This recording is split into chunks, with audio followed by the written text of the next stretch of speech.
Bon matin à vous tous. J'espère que vous avez eu une bonne semaine.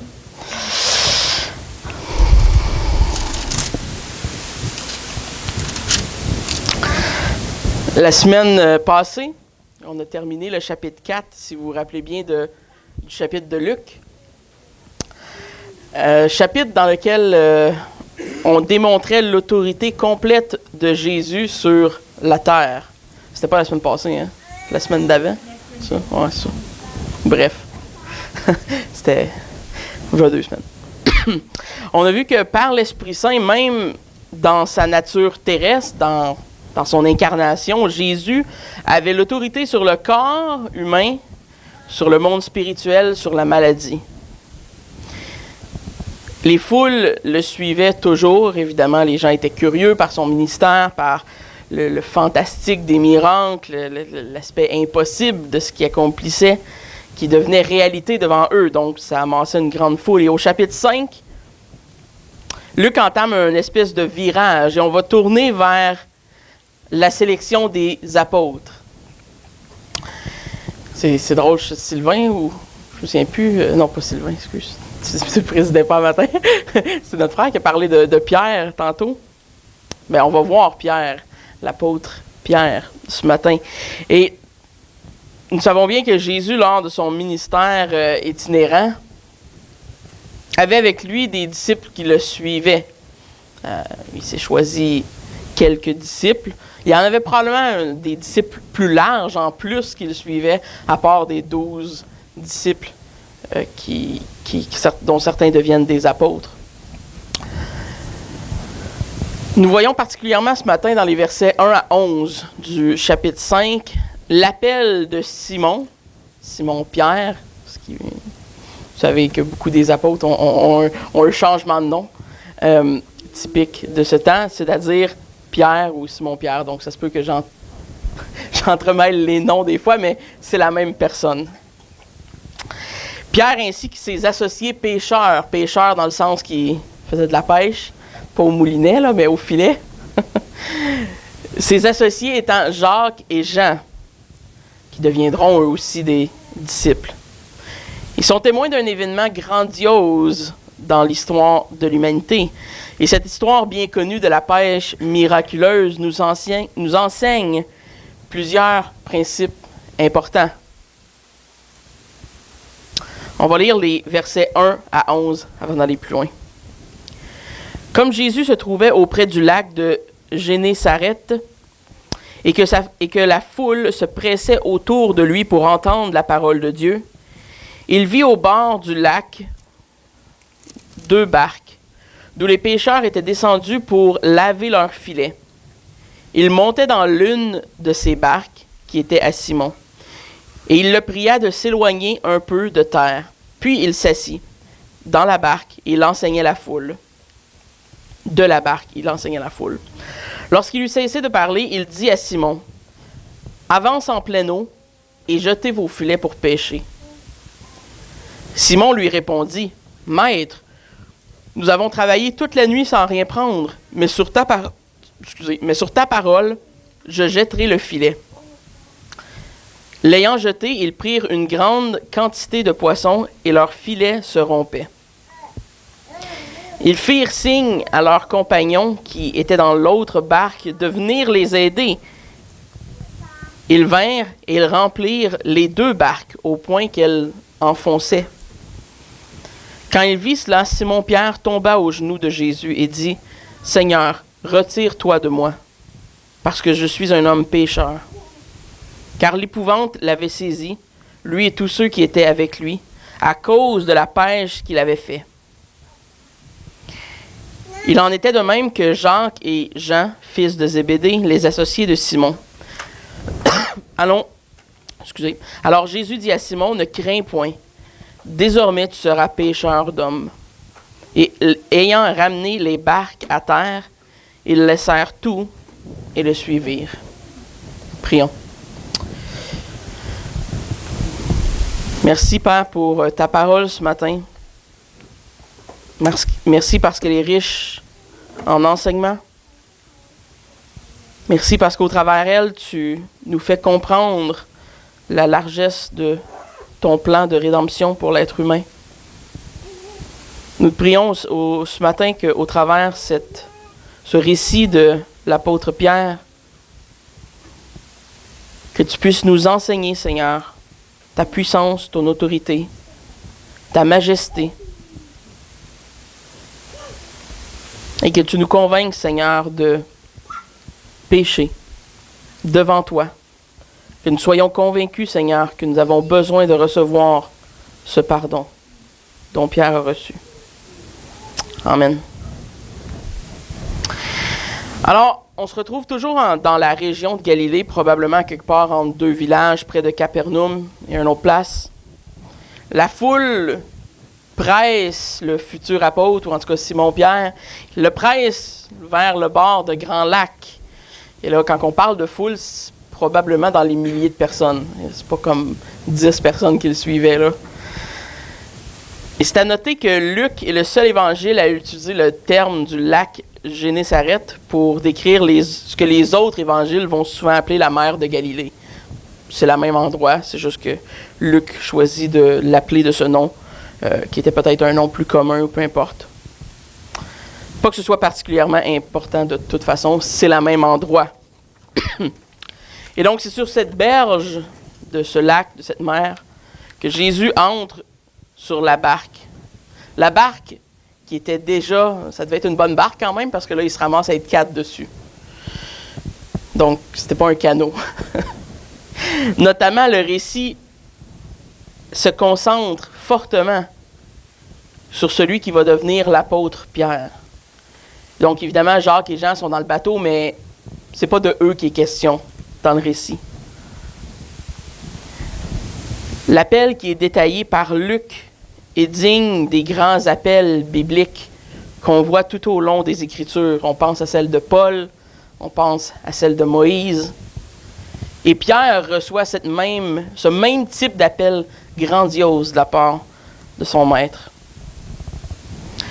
Simon-Pierre avait connu Jésus préalablement, je ne sais pas si vous vous rappelez, il y a 2 semaines, quand il a invité Jésus à aller dans sa maison et qu'il a guéri sa belle-mère qui avait une fièvre.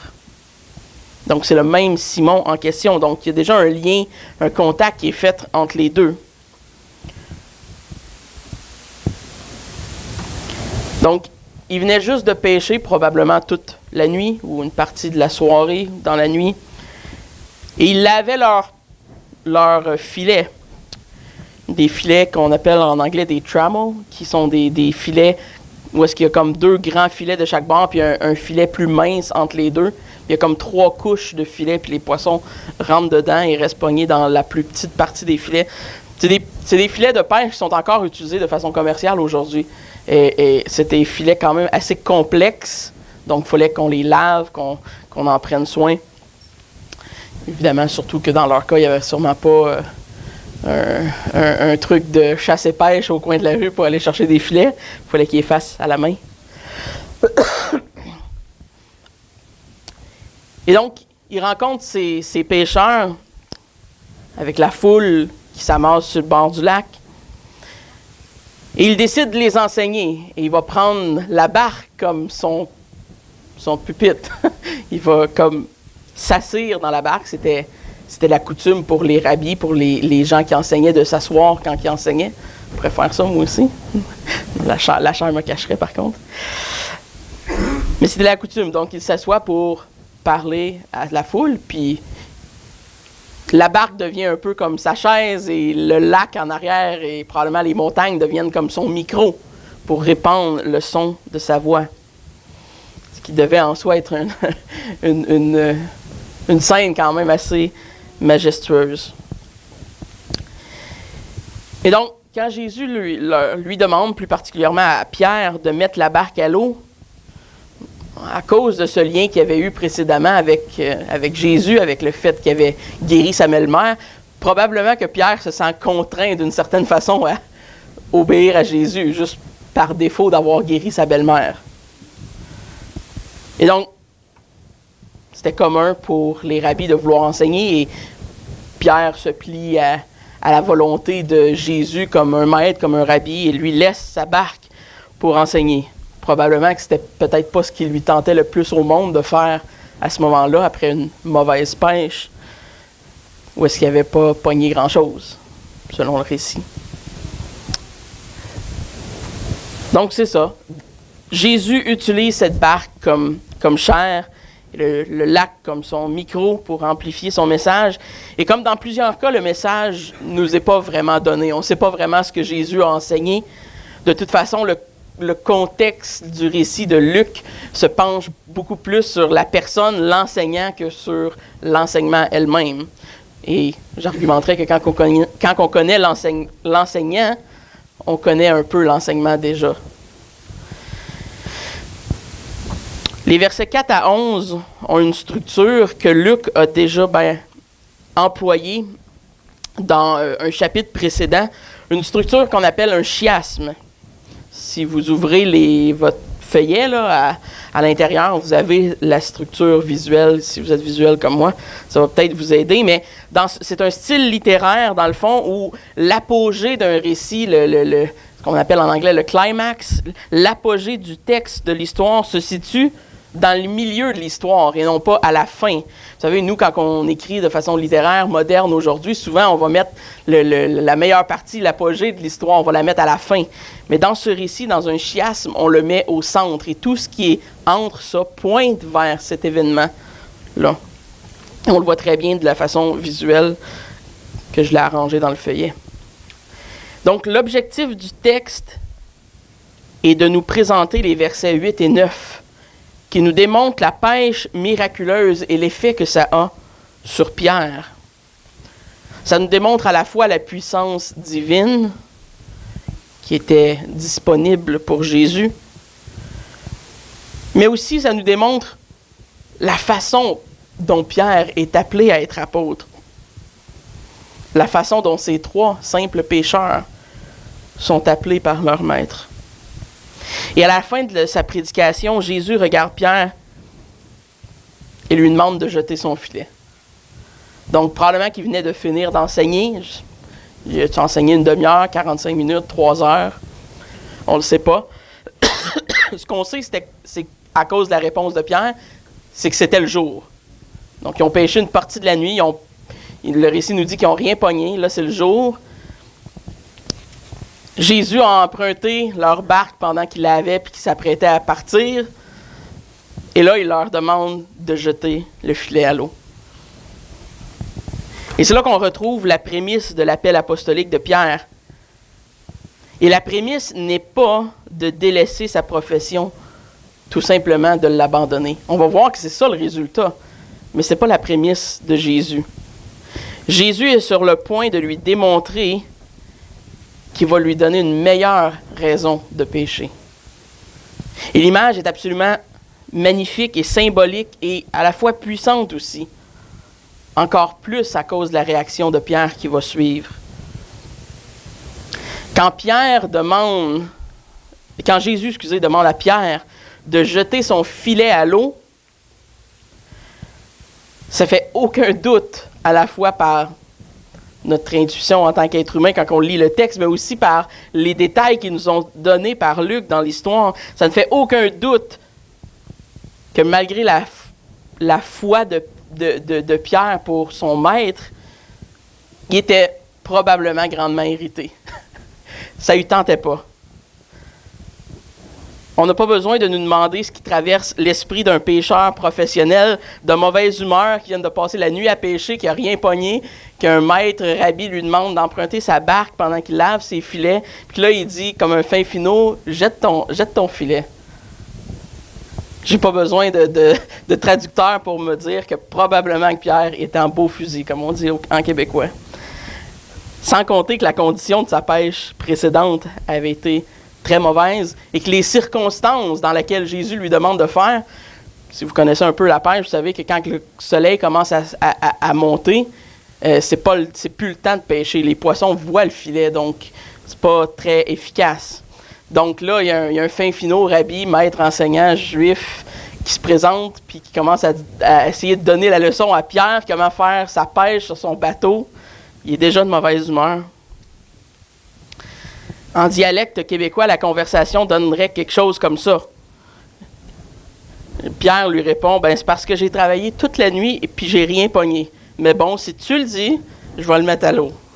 C'est un peu ça qu'il répond. Avec, tu sais, les yeux qui roulent, là. Les yeux que nos enfants nous font souvent, là. Ces yeux-là me mettent en colère profondément. C'est complètement une parenthèse, mais je vois les yeux puis ça déclenche quelque chose dans mon cerveau. Bref, Jésus était plus parfait que moi, donc il n'y a pas eu cette réaction-là. Dans la réponse de Pierre, on entrevoit deux voies, deux distinctions de la personne. On voit le pécheur professionnel qui est fatigué, qui est suspicieux de ce que Jésus lui demande, qui est probablement irrité, tanné. Mais on voit aussi le respect de l'homme. On voit aussi le fait que, malgré tout cela, Pierre est quand même prête à obéir à ce que Jésus lui demande. Malgré l'irritation et l'insensé que ça représente pour lui. Et vous savez, on le voit un petit peu dans la terminologie qui est utilisée par Pierre. Il l'appelle maître. Bien que Pierre n'utilise pas nécessairement le mot maître dans son sens théologique, mais bien dans son sens pratique. Épistates, le mot en grec, signifie rabbi ou maître ou enseignant. C'est plutôt une fonction qu'un titre. Donc, c'est un signe de respect, mais pas nécessairement de révérence. C'est juste un titre fonctionnel, comme si vous m'appelez, je sais pas, enseignant, tu sais. C'est la fonction de Jésus en tant que maître. Il est essentiellement en train de dire, OK, boss, moi le faire. Tu veux que je le jette? Je vais le jeter, boss. L'apogée du récit vient à l'accomplissement d'un autre miracle de Jésus. Mais celui-ci, contrairement à ceux qu'on a vus il y a 2 semaines, vient avec une intention spécifique. Il vient avec l'intention d'appeler à l'apostolat les hommes qui sont dans la barque. Luc nous décrit la scène comme créant une consternation totale. Ils ne savent pas vraiment ce qui se passe. Les filets, au lieu de nous dire, Luc nous décrit que les filets sont tellement pleins qu'ils sont sur le point où ils commencent à déchirer. C'est plein, ça. Et l'objectif de ce miracle est très précis. Il vient comme un appel sur la vie de Pierre et comme une prophétie en même temps dont Pierre et les apôtres étaient de se souvenir pour leur futur ministère. Jésus veut démontrer particulièrement à Pierre que son ministère futur va être marqué par quelque chose d'encore plus grandiose que la simple quantité incroyable de poissons qu'il est en train de pogner à ce moment-là. Évidemment, dans le moment, ils sont abasourdis, ils comprennent pas ce qui se passe, ils voient la situation puis ils réalisent que c'est un miracle, là. Mais plus tard, ils vont repenser à ces événements. Ils vont y attacher une autre signification spirituelle, surtout avec ce que Jésus va lui dire et va lui donner comme ministère en disant « Maintenant, tu vas pêcher des hommes. » Le fait qu'il ait pogné ce nombre de poissons-là avait un impact, avait une signification. Jésus démontre aussi à ces hommes, en même temps, l'étendue de sa puissance et de son autorité, même sur le règne naturel des choses, comme des animaux. Par l'autorité de la parole de Jésus,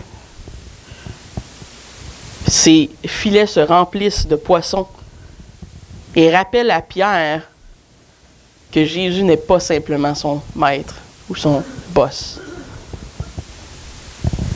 Et c'est là qu'on arrive à l'entonnoir qui nous amène à l'apogée des versets 8 et 9. Ce que Luc nous décrit, c'est un homme absolument brisé, humilié par la situation. Non seulement Pierre a perdu la face de par son orgueil professionnel de pécheur, mais il a perdu la face devant son ignorance concernant celui qu'il considérait comme son maître. Et probablement le point le plus important de tout ce récit, il vient au verset 8. Quand il vit cela, Simon-Pierre tomba aux genoux de Jésus et dit, « Seigneur, retire-toi de moi, parce que je suis un homme pécheur. »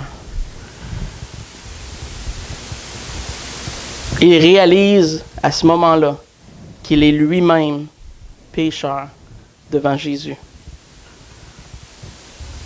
Un pécheur qui réalise qu'il est pécheur. Pas trop faire de jeu de mots, mais bon. C'est une dure leçon quand on y pense. Mais combien nécessaire à l'homme. La Louis II emploie le mot « épouvante », mais c'est pas une très bonne traduction. L'idée de Luc, dans le verset 9, excusez, c'est que les hommes étaient saisis d'étonnement. Ils étaient surpris. Ils n'étaient pas nécessairement apeurés. Ils étaient bouleversés par ce que Jésus a fait et va lui dire. En fait, il est tellement bouleversé que Jésus va devoir lui dire de ne pas s'inquiéter. Ne crains point. Et donc, la question naturelle qui devrait nous venir en tête, c'est pourquoi est-ce que Pierre s'inquiète? Il voit le miracle, puis pourquoi, dans le fond, on s'inquiète? Et vous savez, la réponse, c'est que la grâce de Dieu et l'amour de Dieu ne sont jamais aussi claires et évidentes pour qui que ce soit, incluant Pierre, que quand on est confronté avec la laideur de notre propre péché. Le miracle de Jésus à ce moment-là dans la barque fait réaliser à Pierre l'ampleur de son manque de foi, l'ampleur de son orgueil. Et dans un sens, ça le détruit au point où il demande à Jésus de le quitter, de se retirer de lui. Et puis, il n'est même pas capable d'être dans sa présence, tellement que ça le trouble. Et on peut voir la détresse évidente de Pierre quand on considère qu'il est encore sur l'eau à ce point-là, quand il demande de le quitter.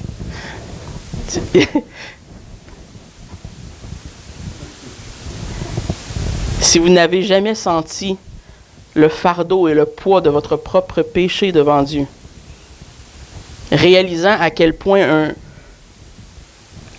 vous êtes inadéquat de vous tenir devant Dieu,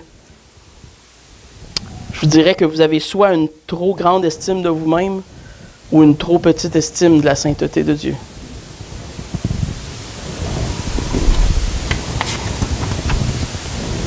Vous savez, je ne suis pas juge du salut de quiconque, mais je sais une chose qui est certaine, enseignée par les Écritures. Ceux qui reçoivent le salut ont aussi reçu une profonde conviction qu'ils sont des pécheurs et qu'ils ont besoin de pardon. Et nous, on lit ce texte et on est témoin de cet grand événement à la fois terrifiant dans un sens, mais aussi nécessaire pour Pierre. Et nécessaire, je dirais, pour tout homme. Ce qui est terrifiant pour nous, en fait, c'est qu'on lit cette histoire et qu'on s'identifie très facilement à Pierre. On est des hommes simples, pécheurs, facilement irrités. Et un jour ou l'autre dans notre vie arrivent des situations qui nous font réaliser à quel point on est profondément pécheur et à quel point on a besoin de pardon devant Dieu. Je dirais que ceux qui voient en eux-mêmes ou en l'humanité une bonté inhérente se mentent à eux-mêmes. Et j'irais même jusqu'à dire qu'ils font totalement abstraction de la réalité de ce que l'on voit au travers le monde entier aujourd'hui. Et cette réalité que l'on voit, qui est observable, c'est que l'homme naturel est pécheur, mauvais, corrompu, à un tel point pourri qu'il corrompt tout ce qui touche. Que ce soit la politique, le commerce, organismes à but non lucratif, la religion, l'éducation, les passe-temps. L'homme corrompt tout ce qu'il touche dans notre monde. Et nous en sommes malheureusement collectivement une preuve vivante. Nous sommes une preuve vivante dans le monde entier que l'homme est pécheur. Et c'est une chose de le réaliser de façon externe, de voir le monde autour de nous et de dire « Ah, on est pécheur, ça n'a pas d'allure. » Mais ça en est un autre quand on est mis face au Messie et à notre propre manquement devant lui. Comme ce que Pierre vient de vivre. C'est très personnel. C'était pas l'humanité là, qui était pécheur à ce point-là, c'était lui. C'était lui qui avait besoin d'être pardonné. C'était lui qui avait manqué de foi, manqué de respect à Jésus. Et il est mis comme à nu devant son incrédulité et la stupidité. Et il tombe à genoux. Quelle humiliation nécessaire. Quel jour ce fut pour Pierre et ses associés. Parce que la Bible, le texte nous dit aussi que Jacques et Jean étaient dans ce même état. Ils ont tous les trois réalisé leur grand besoin profond d'être sauvés et pardonnés. Ce grand profond besoin qu'ils avaient d'un sauveur. Évidemment, ils ne comprennent pas encore nécessairement quelle va être la réponse à ce besoin, mais ils réalisent le besoin néanmoins. C'est un miracle qu'on pourrait certainement qualifier ce matin de pédagogue pour eux. Ça les a enseignés. Et vous savez, cette histoire serait bien triste si ce n'était pas aussi ce Messie qui est bon et compatissant envers les pécheurs repentants. Si ce Messie, si ce rabbi les laissait dans cet état et s'en allait, il disait « Ah, c'est vrai que vous êtes débarrés, je m'en vais. » Ça serait une triste histoire. Mais c'est ce même Messie qui relève Pierre avec une parole simple et douce. Ne crains point. Jésus utilise ce miracle et l'effet de ce miracle sur Pierre, non pas pour le démolir et l'humilier davantage, mais pour le relever et lui donner un nouvel espoir. Celui qui était préalablement Épistates, le maître, le boss, devient au verset 8 le Kyrios, Seigneur. Il y a un changement même dans le langage de Pierre.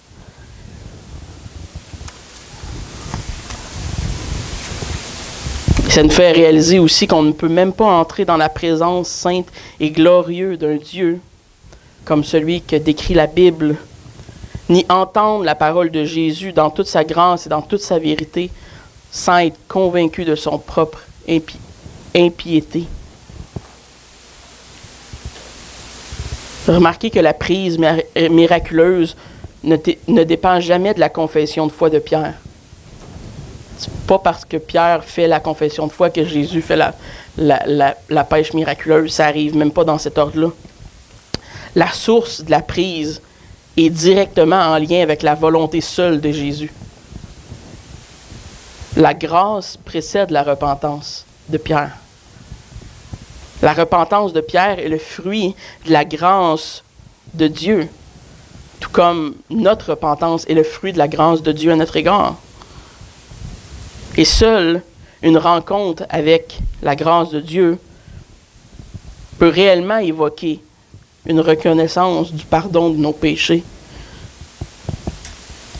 La reconnaissance de la culpabilité, de l'indignité, ironiquement, ne chasse pas Dieu de nos vies. Dans un paradoxe incroyable, elle nous attire à Dieu, sachant désormais que celui qui nous accuse d'être non pas à la hauteur, nous fait aussi grâce et nous attire à lui comme étant la source du pardon et de la solution au problème. Et donc, ironiquement, la repentance fait qu'on veut se rapprocher de Dieu, parce qu'on réalise qu'il est la seule source de pardon. Et quand l'homme réalise, comme Pierre, que c'est Dieu qui l'a offensé, par la grâce, il réalise aussi que c'est ce même Dieu qui le pardonne. Et c'est là que vient dans les versets 10 et 11 un appel. Jésus donne à Pierre une promesse personnelle qui deviendra lui-même plus qu'un pêcheur de poissons. Il va faire de lui un pêcheur d'hommes. Un appel, évidemment, qui est évangélistique. C'est un appel au ministère que Pierre va avoir avec les apôtres. Jésus avait quitté le chapitre 4, je ne sais pas si vous en rappelez. Il avait quitté parce qu'il fallait qu'il ait prêché le royaume de Dieu. Il avait arrêté les miracles parce qu'il fallait qu'il continue à aller prêcher la parole de Dieu. Et il lance cette même appel à prêcher le royaume de Dieu à Pierre. Évidemment, l'appel que l'on voit dans ce texte est un appel de nature apostolique. Il est spécifique à Pierre, il est spécifique aux disciples qui étaient avec Pierre. Et c'est pourquoi la promesse que Jésus fait est aussi spécifique aux apôtres et non pas pour les croyants de tous les temps. Je sais que c'est populaire là, d'utiliser ce texte-là pour ça, mais c'est une mauvaise utilisation du texte. Assurément, on a encore aujourd'hui des gens qui se convertissent à l'Évangile et qui viennent à Dieu. Mais la promesse d'une conversion massive et fructueuse, comme la pêche miraculeuse que Pierre a vue et réalisée par Jésus, est réservée aux apôtres. C'est une promesse qui est personnelle, qui leur est donnée à eux. Et plus spécifiquement, on va voir dans le livre des Actes des Apôtres, après la mort et la résurrection de Jésus, à la formation de l'Église du Nouveau Testament, comment cette promesse va devenir réalité. Et on voit dans le livre, dans le récit des Actes, qui est aussi écrit par Luc d'ailleurs, de grandes conversions massives qui accomplissent cette même prophétie que Jésus avait donnée à Pierre.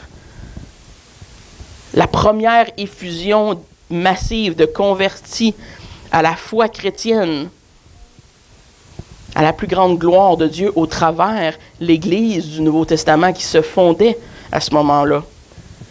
C'est aussi une manifestation visible de Dieu pour le monde alentour qui restait incrédule face à l'Évangile, face à l'aspect messianique de Christ qu'ils avaient vu parmi eux. Donc, juste un point d'avertissement, il ne faut pas utiliser ce message comme une preuve que les églises, même aujourd'hui, sont appelées à grandir de façon massive, numériquement, et que si une église ne grandit pas de cette façon, elle est infidèle à la parole de Dieu. Ce n'est absolument pas ce que le texte enseigne. Et bien que certains, malheureusement, malencontreusement, essaient de placer ce fardeau sur les croyants aujourd'hui avec ce texte, c'est une mauvaise application du texte. Plus spécifiquement, c'est une mauvaise exégèse du texte, une mauvaise application de ce que le texte nous dit. Cependant, bien que la promesse ne soit pas pour nous, le principe qui est derrière la promesse, le principe de s'attacher à Dieu avant de s'attacher à toute chose mondaine, reste néanmoins valide, même pour nous aujourd'hui.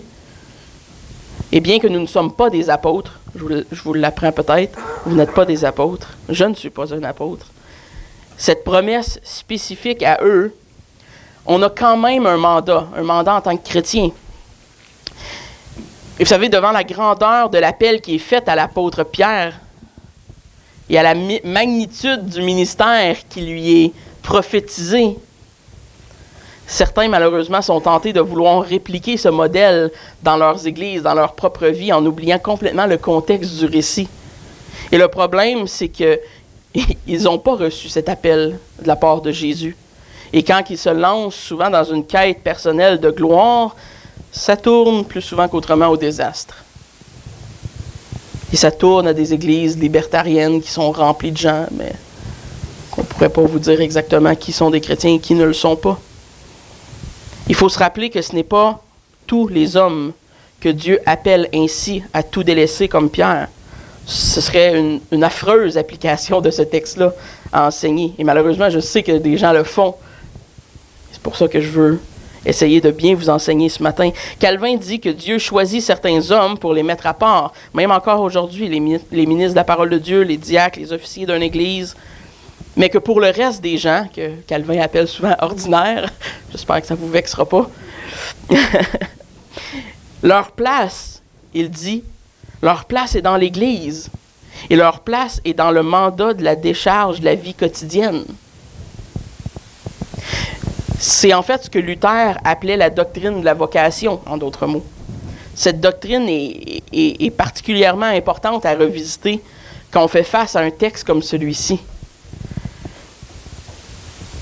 Parce que quand on fait face à un texte comme celui-ci qui nous parle de la magnitude du ministère que Pierre va avoir, notre tentation, c'est de nous dire « Ça y est, il faut que je vende ma maison, j'abandonne ma famille, mon emploi, je m'en vais en Inde, je suis un évangéliste. Dieu va faire de grandes choses au travers de moi. » Et ce serait notre tendance charnelle. Et c'est bien d'être motivé, c'est bien d'être zélé. C'est pas ça que je veux dire. Mais regardez dans Actes 2, versets 41 et 42, un texte qui illustre très bien, je crois, cette distinction entre les deux réalités chrétiennes qui se retrouvent dans le même texte. Actes 2, versets 41 et 42. Ceux qui acceptèrent sa parole furent baptisés. Et en ce jour-là, le nombre des disciples augmenta d'environ 3000 âmes. Donc, en partant, on voit que ça, c'est une réalisation de la prophétie qui avait été donnée à Pierre. De la conversion massive qui allait se passer. Mais qu'est-ce que ces convertis-là font? Est-ce qu'ils font comme Pierre? Est-ce qu'ils quittent toutes leurs choses? Est-ce qu'ils vendent est-ce qu'ils quittent leur emploi, leur bateau? Non. Ils persévéraient dans l'enseignement des apôtres, dans la communion fraternelle, la fraction du pain et les prières.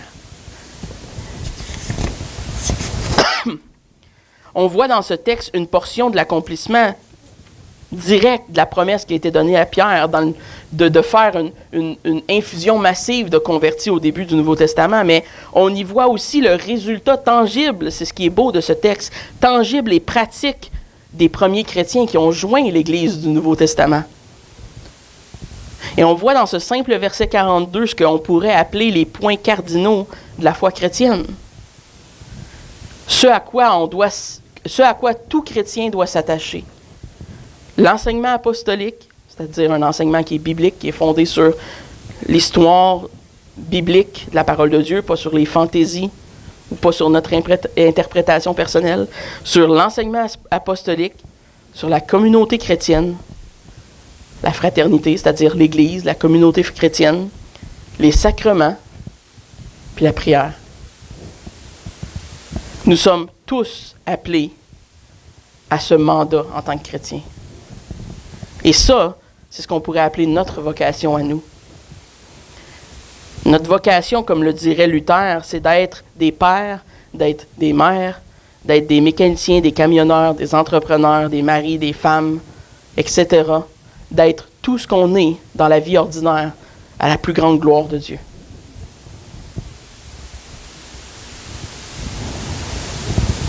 Au travers des choses usuelles, ordinaires de la vie, on glorifie Dieu et on apprend à vivre notre foi de façon pratique par des moyens qui nous sont énumérés dans le verset 42. L'appel qui est lancé à Pierre dans le texte de Luc est simple, mais il est coûteuse pour Pierre. Jésus lui dit « Suis-moi » et Pierre répond en le suivant. Et il délaisse toute chose et le suit. Et comme j'ai dit, ce n'est probablement pas votre appel ce matin de faire la même chose que Pierre, de quitter votre emploi, de quitter toute chose et devenir évangéliste ou je ne sais pas quoi. Mais Dieu vous appelle quand même, par les voies ordinaires de la vie, à une vocation chrétienne qui est importante. Et c'est pour ça que je prends le temps un peu de mettre l'accent sur ça quand on vient de voir le texte. Parce que quand on étudie le texte comme on l'étudie ce matin, le danger, c'est d'oublier que les gens ordinaires et les moyens ordinaires de la foi chrétienne sont aussi importants que l'appel miraculeuse qu'on voit dans l'histoire de Pierre. C'est tout aussi important.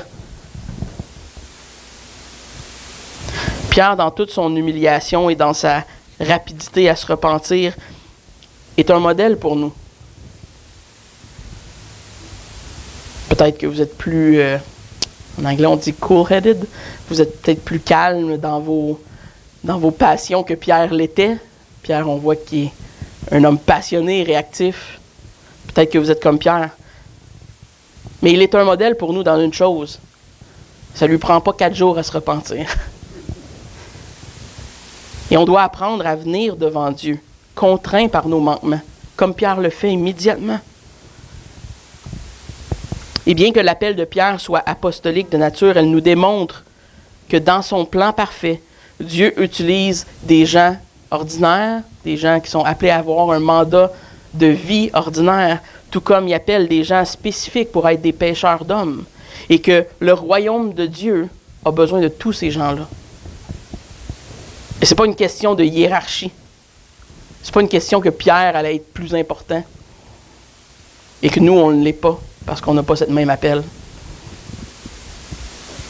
Et bien que nous n'avons pas le mandat spécifique des apôtres et de Pierre, nous sommes néanmoins des pêcheurs d'hommes dans un moindre degré. On est des pêcheurs d'hommes dans le sens où on est tous des témoins du Christ qui, au travers nos vies quotidiennes, ordinaires, font l'œuvre de Christ, témoignent et reflètent la gloire de Christ au travers les choses usuelles de la vie. Et c'est comme ça que c'est supposé d'être. Par nos paroles, par nos actions, Dieu utilise nos petites vies pour attirer des pécheurs à lui. Tout comme il a utilisé la vie de Pierre pour attirer des milliers de pécheurs à lui. Ultimement, le résultat, vous savez, il n'est pas dans nos mains de toute façon. Quand même bien, Pierre, par sa prédication, a amené des dizaines de milliers de personnes à se convertir. Pierre n'est pas plus saint et plus pardonné que vous l'êtes. Il n'y a pas de degré de pardon ou de degré de valeur humaine devant Dieu. Certes, le mandat est différent. Ce qu'on doit faire est différent. Mais derrière tout ça, c'est notre amour pour la gloire de Dieu qui motive notre façon d'agir, qui motive notre vie quotidienne. Et ce que j'aimerais qu'on retienne ce matin de cet appel apostolique de Pierre, c'est non seulement le modèle que Pierre nous donne d'un homme de foi qui est prêt à se repentir, mais aussi que nous sommes appelés, dans un sens, à être des pêcheurs d'hommes. Tout comme Pierre a été appelé. On n'est pas appelé de façon apostolique, mais on est appelé de façon ordinaire, comme Calvin le disait, au travers nos vies simples, au travers nos travails, au travers nos peines, nos relations, nos joies, à vivre en tant que chrétiens pour la gloire de Dieu. Et le danger, parfois, c'est de se mettre à lire des histoires comme ça ou se mettre à lire des histoires de grands évangélistes, de grands pasteurs et se dire « Ah, si seulement je pouvais être comme cet homme-là. » Et on dirait tout le temps ce besoin en tant qu'être humain de se comparer. Mais vous savez, c'est bien et c'est bon d'avoir des vocations ordinaires, d'être des pères, des mères. C'est sain et c'est biblique. Et c'est correct qu'on vive de cette façon-là. Et ce que Dieu nous appelle à faire, c'est à vivre pleinement pour sa gloire ces vies-là qu'il nous prête. Qu'on soit des pères, des mères, des mécaniciens, des pasteurs, des évangélistes, ou peu importe ce que Dieu nous donne de faire, qu'on le fasse à sa gloire. Prions.